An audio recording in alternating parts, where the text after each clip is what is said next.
नमस्कार दोस्तों, स्वागत है आप सभी का 14 जनवरी 2019 के करंट अफेयर्स के इस वीडियो में। दोस्तों पूरा वीडियो बड़े ध्यान से देखना। लास्ट में आपसे कुछ क्वेश्चन पूछूंगा जिसका आंसर आपको कमेंट बॉक्स में देना होगा। तो दोस्तों, आप सभी को पता है कि इसरो की तरफ से पहला मैन मिशन करने की तैयारी हो रही है। उसी के चलते जिन लोगों को वो वहां पर भेजेगा उसमें साइंटिस्ट के अलावा इसरो ने अनाउंस किया है कि कुछ कॉमन लोगों को भी भेजा जाएगा। तो यहाँ पर एक चीज़ यहाँ पर डेवलप करी जा रही है। इसरो एक ऐसा ट्रेनिंग सेंटर ओपन कर रहा है जो कि हम सभी नॉर्मल लोगों के लिए भी अवेलेबल रहेगा, जहाँ पर हम जाकर ट्रेनिंग कर सकते हैं। तो यहाँ पर इसके लिए क्वेश्चन क्या बनेगा वो समझते हैं। क्वेश्चन है कि भारत के पहले मानव अंतरिक्ष उड़ान केंद्र, जिसको बोलते हैं ह्यूमन स्पेस फ्लाइट सेंटर, की स्थापना कहाँ पर की जा रही है। तो इसका राइट आंसर हो जाएगा कि बेंगलोर में इसकी स्थापना की जा रही है। इसका मतलब ये हुआ कि जो लोग भी स्पेस में भेजे जाएंगे सबसे पहले उनको एक ट्रेनिंग देनी होती है, और उस ट्रेनिंग के लिए उनको विदेश में ट्रेनिंग देनी पड़ती है। मतलब कह सकते हो रूस और अमेरिका ऐसे देश हैं जहां पर ऐसे ट्रेनिंग सेंटर्स बने हैं। जब किसी भी व्यक्ति को स्पेस में भेजा जाता है तो सबसे पहले उनकी वहां पर ट्रेनिंग होती है। तो अगर भारत अपने साइंटिस्टों को वहां पर भेज रहा है तो भारत को भी रसिया में ट्रेनिंग लेनी पड़ेगी, क्योंकि भारत के पास में जितने एडवांस डेवलप्ड ट्रेनिंग सेंटर नहीं है।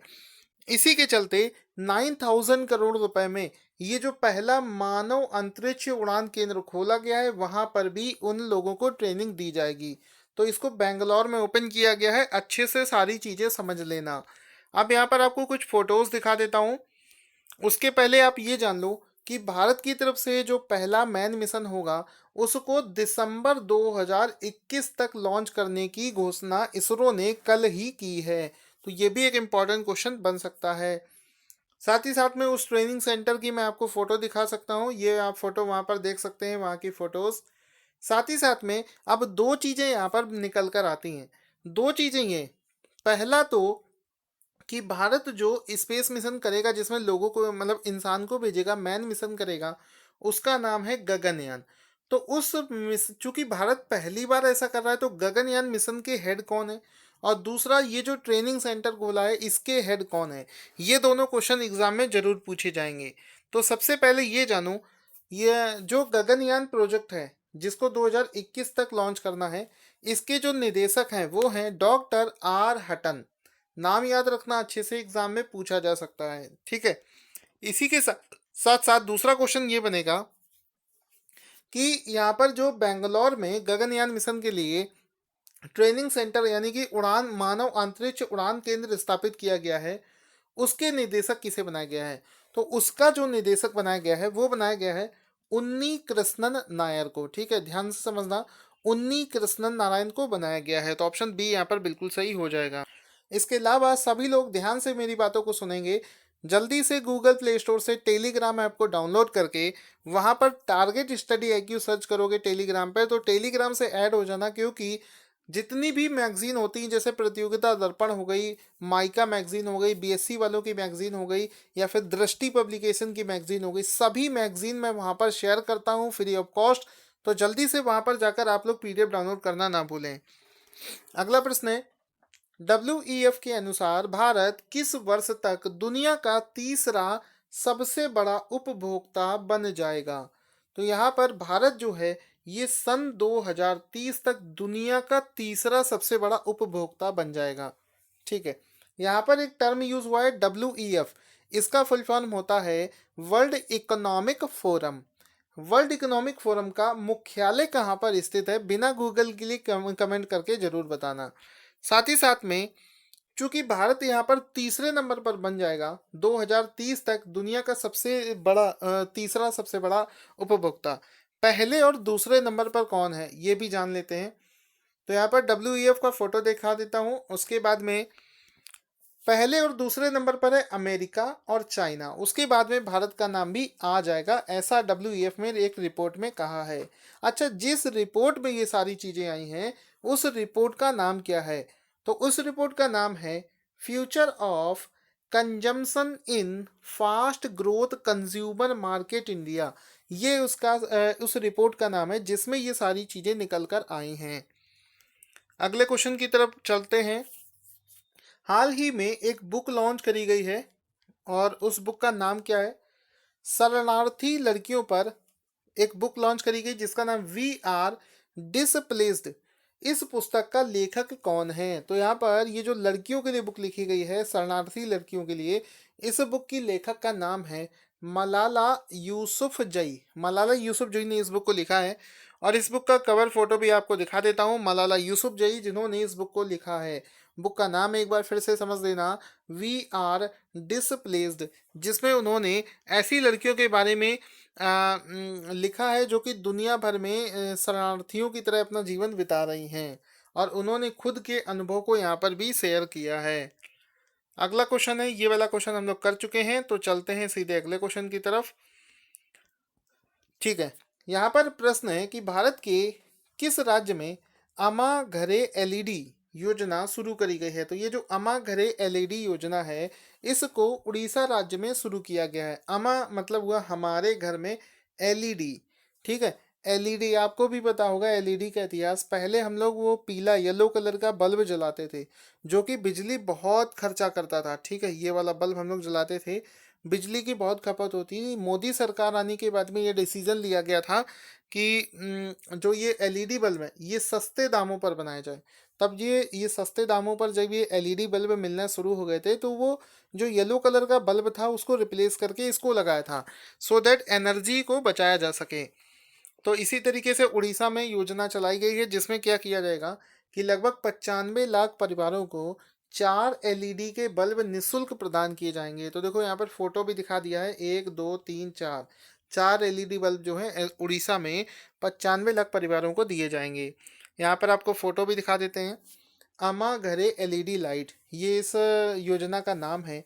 अच्छा, ये जो फोटो लगा हुआ है ये है उड़ीसा के मुख्यमंत्री। आपको बताना है कि उड़ीसा के मुख्यमंत्री का नाम क्या है और राज्यपाल का नाम भी कमेंट करना ना भूलें। अगला प्रश्न है, छठे भारतीय महिला जैविक उत्सव का आयोजन कहाँ पर किया गया है?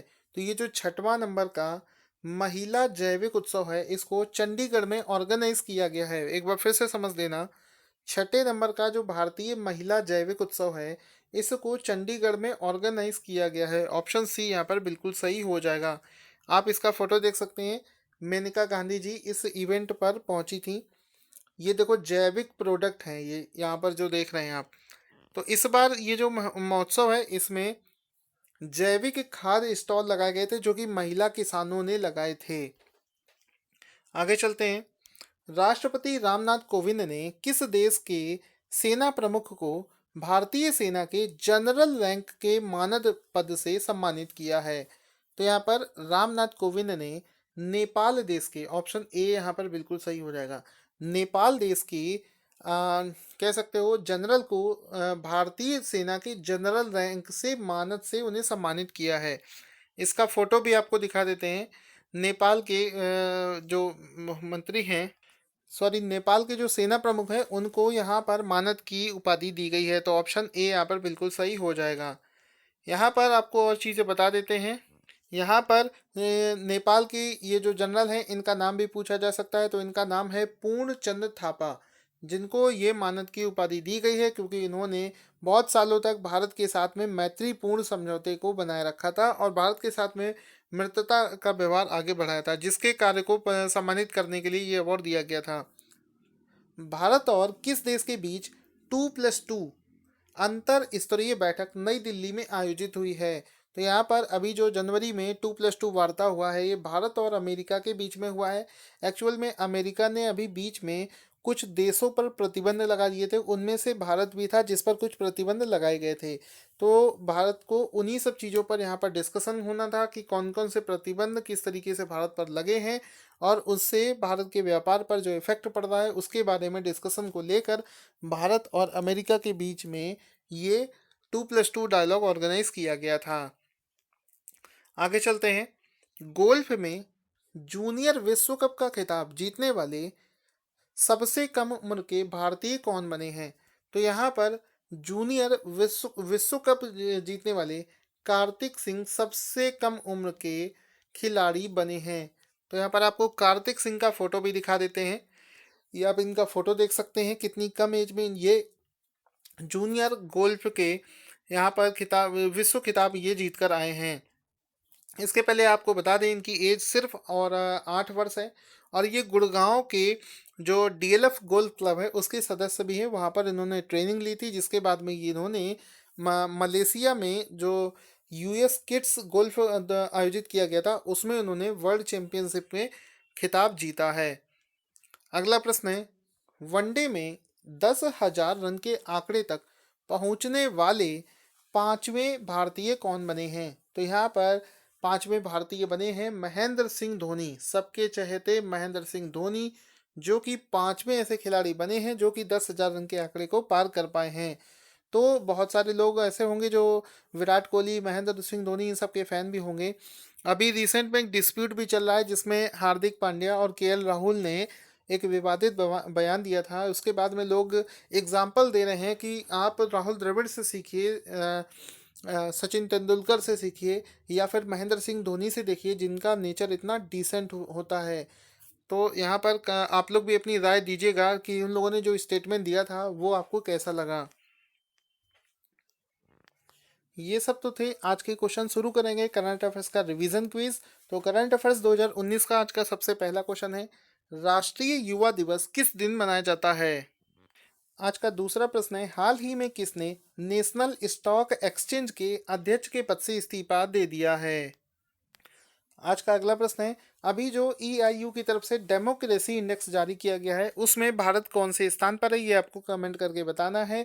करंट अफेयर्स 2019 का वीडियो इसी तरीके से देखते रहिए। जनवरी 2019 का पूरा करंट अफेयर्स मैं आपको इसी तरीके से तैयार करा दूंगा, बस आपको डेली बेसिस पर करंट अफेयर्स के वीडियोस को देखते रहना है।